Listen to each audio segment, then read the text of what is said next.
1% or less actually make financial independence. So that means 99% of the people are living in a delusion.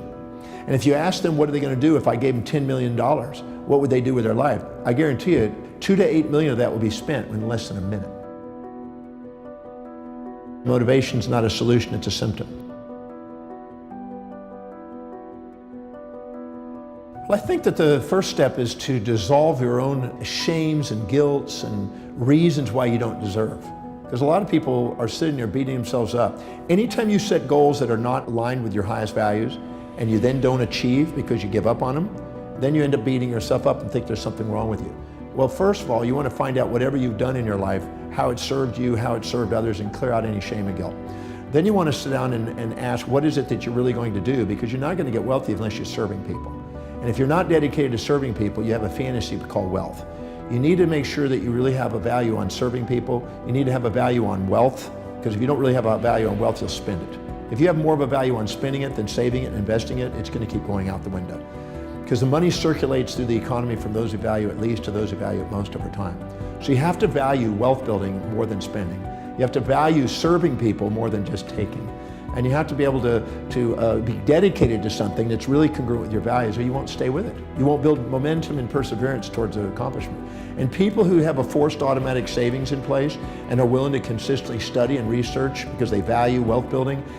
Warren Buffett by the time he was 11, he already read all the books in the Omaha, Nebraska library on wealth building by the age 11. He was committed to the outcome. People are really committed to wealth building. They study it, they research it, they mentor under it, they apply it, they have forced savings and investment structures in place. They constantly are trying to serve people, and they want to build a business that lasts. What happens is every human being lives by a set of priorities, a set of values, things that are most important to least important in their life. Whenever they set goals that are congruent and aligned with their highest values, they become the most powerful and effective people they can be. This is when they're the most grateful, the most resilient. This is when they're most disciplined and most fulfilled in their life. Whenever they're living by lower values and trying to inject the values of others or minimize themselves and live by lower value systems, they procrastinate, hesitate, frustrate, and they become, you might say, victims of their history, not masters of their destiny. So you look at how people fill their space. You look at how they spend their time. You look at what they are disciplined about and focused on. You look at where they're most organized. You look at where they spend the most money. You look at what energizes them the most. You look at what they think about, visualize, affirm, and converse with others about most that is in line with what they're creating in life. Look at what they're inspired by, what their goals are, and what they love learning. If you look and find the common threads to those questions, it'll narrow down to what you're dedicated to and what you spontaneously can't wait to get up in the morning and do. Any individual that is setting goals, intentions, that are congruent and aligned with the highest values, they have the highest probability of being spontaneously inspired in the morning to get up and do it. So if you have an entrepreneur that's working in a business and they found what is most meaningful to them, they have found the tap dance to work energy that Warren Buffett describes. Now, in addition to that, an entrepreneur also has to find out what their targeted market's highest values are to make sure that they're providing a service that meets those specific needs. So determining your own values and determining other people's values that you want to serve is an essential component, because you're here to be able to find something that serves other people, but it's also meaningful to you. If you find those two, you've got your niche. Now you've got exactly what you would love to get up in the morning and do, and you get to go and do what exactly people want, and you get to fulfill their life. Because everybody has a set of priorities, a set of values in their life, whenever they're living by their highest value, which the ancient Greeks called the telos, which is the highest priority in their life. The chief aim, as Napoleon Hill called it, or Ed Ellison called it the magnificent obsession, or the big why. That highest value is the most meaningful and most purposeful thing they can do. That is the purpose. When you do, you're the most resilient, most adaptable to pain and pleasure. When you go down the list of values to lower values, you're less inspired, less fulfilled by doing them. You procrastinate in doing them. And what happens is you'll only do them if it's pleasurable, and if it's not, you'll give up. So the key is to make sure that everything you do is highest priority, the thing that's most meaningful to you, so you don't give up, you have the resilience, and you embrace pain and pleasure in the pursuit of a great purpose. If you are not living by your highest values, because you're wanting to do it with pleasure only and you'll want to give up if it's pain, you'll need motivation all the time. The difference between inspiration, which is from within, is people who are inspired from within are living by their highest values. And people that need motivation from without are people that haven't found that highest value and are living by lower values, and they need constant incentives and motivation and only pleasure to keep them going.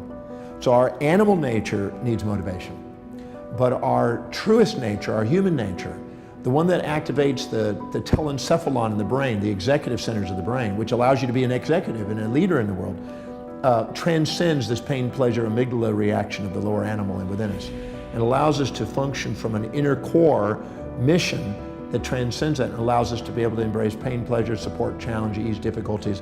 Any complementary pair of opposites that you face along the way, you turn into on the way. If you're expecting to float across between two buildings, that's unrealistic expectation. Or if you're expecting yourself to do something that's truly not high on your values and not meaningful to you, you'll tend to give up. Or expecting some other human being to do something that doesn't abide by the laws of the universe, or expecting them to live outside their values. Because every human being makes decisions according to what will give them the greatest advantage over disadvantage, greatest reward over risk to their highest values. So if you expect yourself to do something that's not really meaningful to you, it sounds like a neat whim, but it's not really you, you're going to end up self-defeating and end up with the A, B, C, Ds of negativity. Internal anger and aggression, internal blame and feelings of betrayal, internal criticism and challenge, internal despondency, despair, and depression. And these A, B, C, Ds of negativity that you internally have, which some people call negative self-talk and negative self-behavior, is actually a feedback mechanism to make sure we're setting realistic expectations that are aligned with our real values. And we know that it's real if we can see it in our mind's eye, we see the strategy, we know the action steps, and it's obtainable. Now, those are the keys. When you do, you have a realistic expectation, and you keep showing effort and evidence of manifesting what you want to manifest. The wisest thing to do is start with simple goals that you achieve and train yourself to do what you say. If you train yourself to do what you say, your piggy banks become biggie banks. Your little action steps become big dreams. And if you live congruently with your highest values, you have the highest probability of achievement, and you won't give up on your goals. So if you set goals that are congruent, that are truly meaningful to you, and you start chunking them down into small enough bites, so you just keep doing things and keep rewarding yourself by accomplishing immediate steps, you'll end up manifesting things because you just strategize your way into the bigger game. So I always say that if you chunk the big project down into small bites and then down to everything that's within a time horizon and within your vision to see and do, you'll get it. You just stay with it long enough. If you stay perseverant towards an objective and exemplify action every day towards your objective, sooner or later everybody else kind of dies out and you're at the top. You just got to stay with it. Procrastination is a result of three primary things. It's an unclear vision.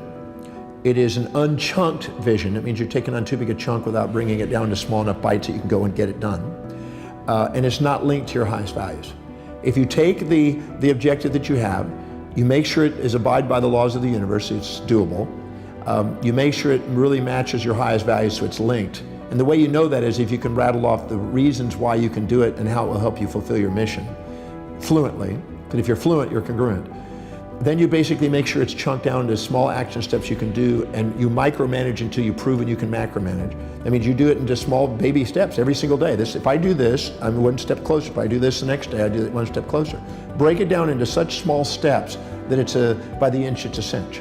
If you do, you won't procrastinate. Procrastinate means that you've unchunked it, unlinked it, and unclarified it. I think that people who think they're going to be positive all the time are delusioned. Just like a magnet, it has two sides, and you have two sides. And the more you set up a fantasy that has only one side, the more you get depressed when it doesn't match your fantasy. So I'm a realistic guy that sets real goals in real time with a balanced orientation, and I accomplish more by doing it than setting up fantasies and then having nightmares. The real principle behind the law of attraction is not really metaphysical, as some would like to propose. If you're a woman and you're dedicated to children and you have 3 beautiful children and you walk in a mall, you're going to notice things related to children. You're not going to notice business materials. But if you're an entrepreneur and you're walking in a mall, you're going to notice business things. You're not going to notice children's things.